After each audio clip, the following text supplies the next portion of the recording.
4 റോഡിനും ബ്ലോക്കാണ്. എത്ര നേരമെന്നറിയോ? Valanchery root, Kottakkal root, പുഴക്കാട്ടിയിൽ ഒരു കല്യാണം കൂടിയതിനു ശേഷം തിരിച്ചു വരികയാണ്. ഒരു മണിക്കൂറോളം ഇവിടെ അങ്ങാടിപ്പുറം ജംഗ്ഷനിൽ ബ്ലോക്കിൽ നിൽക്കുകയാണ്. മനുഷ്യന്മാരുടെ അവസ്ഥ ആലോചിച്ച് നോക്കാൻ. ഒന്ന് വീട്ടിലേക്ക് തിരിച്ചു പോകുമ്പോൾ ഒരു മണിക്കൂർ 1.5 മണിക്കൂർ ഇവിടെ ബ്ലോക്കിൽ നിന്നിട്ട് പോകേണ്ട ഒരു അവസ്ഥ. അത് ഓരോ റൂട്ടിലുള്ള ആൾക്കാരുടെ അവസ്ഥ തന്നെയാണ്.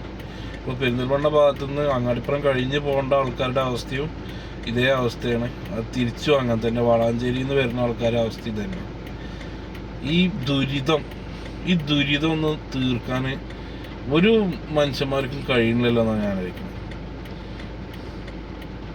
വെറും രാഷ്ട്രീയ ലാഭത്തിന് വേണ്ടി പലത് വെട്ടിയും കുറച്ചും ഉദ്ഘാടനം നേരത്തേക്കാൻ വേണ്ടിയിട്ടും നേരം വൈകിക്കാൻ വേണ്ടിയിട്ടും അങ്ങനെയൊക്കെ ചെയ്ത പരിപാടികളാണിത്.